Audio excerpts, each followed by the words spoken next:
What is up, my crypto fans?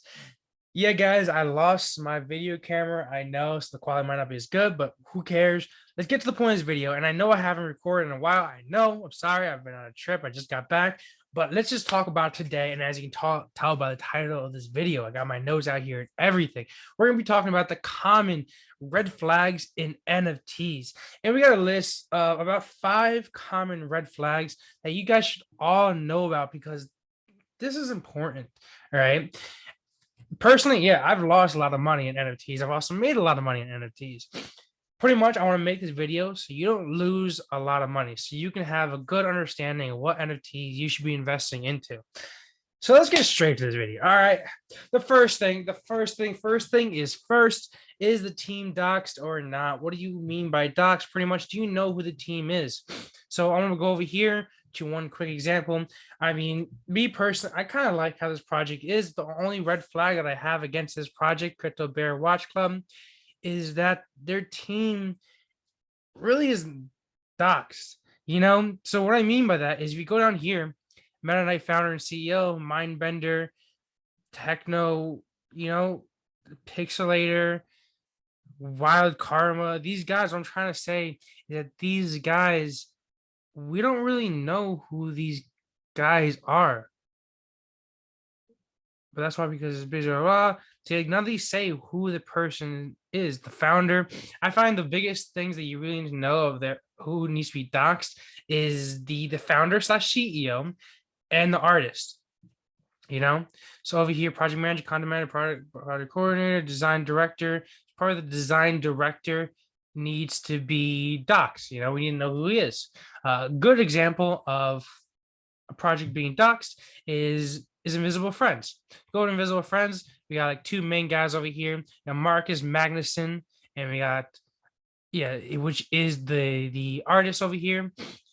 And this is a good flag, a green flag, I guess, because he's doxed. We know exactly who he is. He has a good following on his Twitter over here. He gets a lot of engagement, so he's legit followers. So we know who this guy is. That's a fantastic green flag. What I'm trying to say is a bad red flag is that. And in order to avoid all these mistakes of having all these rug pulls over here, let me show you another crazy one over here. Let me go over this one over here. Doodle Dragons, Let me go, wait, I think Doodle Dragons over here somewhere. Whatever. Doodle Dragons. Look at this. Actually, F that. Our charity will instead now be my bank account. See ya, nerds. Oh my gosh. Look at that. So to avoid that, is the team doxed? Okay. Second thing that we got over here is the art same as others, or is the copy stolen? So another good example of this, I mean, there's plenty of examples, but one good example is this one, Doodle Dragons. So we go over to Doodle Dragons over here. I think they actually might have here, or they might have. Yeah, their site is down. Well, Doodle Dragons, this art over here, they copied a lot of this artwork from. Let me actually pause this and pull it up real quick. All right, cool. So what I was saying is that Doodle Dragons, they stole similar art. So this is Doodle Dragons over here. They stole similar art from like the actual doodles. This kind of looks similar to what we got over here, except there's like dragon like. What I'm trying to say is if they're stealing other people's art, kind of, that's a solid red flag. Okay. Next thing I got over here is a team. If the team is doxed, are their social pages real? So people that are doxed, the people on the team over here. So for example, Marcus Magnuson, one of the artists from Invisible Friends, is their social page real? Simplest way to find out is they have 64,000 followers. If you look over here, they got enough comments. I mean, oops, let me go to the actual thing and check out some of their comments that they have over here. So yeah, they got 5,000 likes. How many do they have likes, retweets, 107 retweets, 5,000 likes. So that's pretty cool. A bunch of people are commenting on their tweet. bunch of people reposting this stuff. So I mean, as long as they have solid engagement. See, like over this one, this might be a little sketchy. Oh, this one 25 minutes ago, so that makes sense. So it's 25 minutes ago, and there's 5 comments over here. It's not too long, but this one over here, I guess it's pinned. This one has a bunch of comments over here. Check out some of the other tweets and replies over here. Scroll down. Is their engagement real? Do they have real comments? Are these people legit? You know, they're retweeting, they're actually engaging. So these people seem legit. That's what I'm trying to say. The next one over here that we're going to have is the roadmap clear / clean with proper meaning. Do you understand where the future of the project is? You know, does it make sense? Do you see you're holding this NFT long term? Things like that give you good understanding if I should invest into this project, you know? And the last thing is if it's too good to be true, usually it's probably not, you know, things that offer crazy APY, things that offer outstanding benefits, things that just seem too good to be true. For example, here, a Lambo giveaway. That's a very, very common thing that a lot of NFT projects have been doing. 250 in cash, etc. Where's the money coming from? Okay.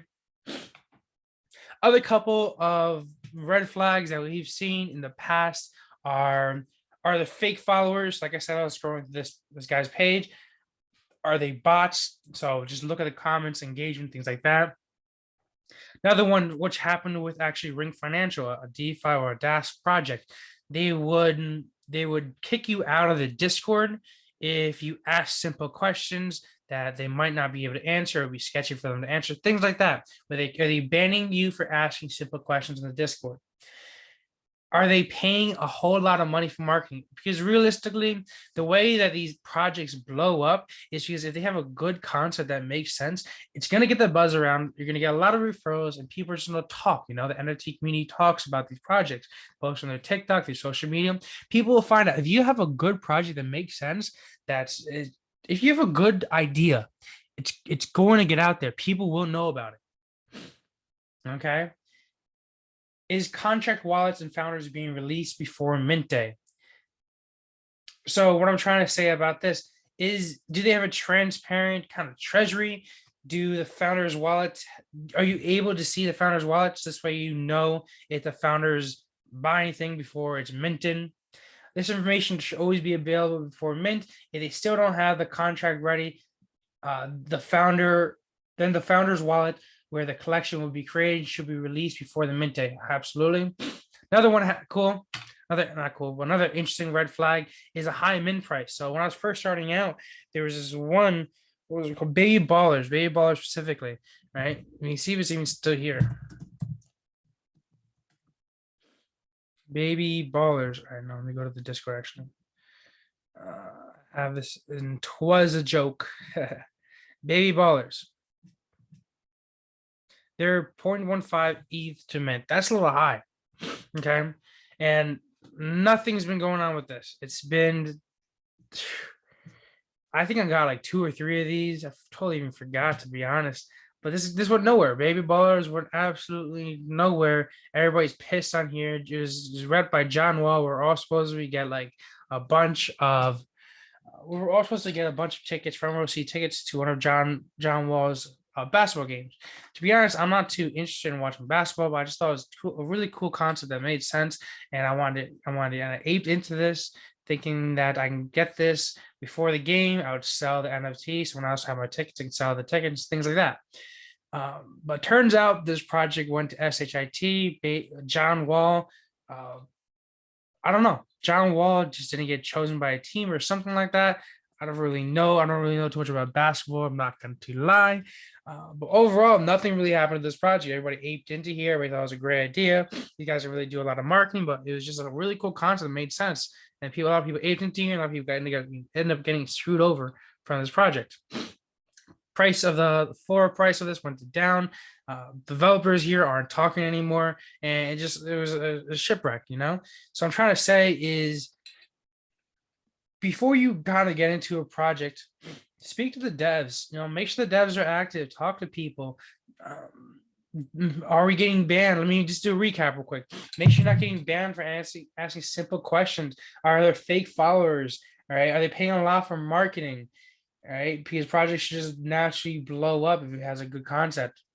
Is there a high mint price? Is the team doxxed? Is the art stolen? If the team is doxxed, are their social pages real? Is Roma clear? Is it too good to be true? Probably not.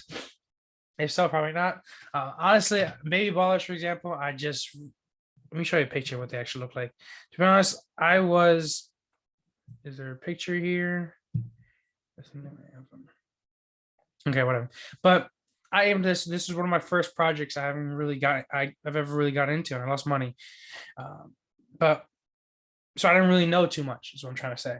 And I hope that this video kind of helped you guys out understand what to really kind of look for or what to stay away from when investing into an NFT project. I want to thank you guys for watching this video, and I hope you guys learned, like I said, and I'll talk to everybody later. Peace out, guys.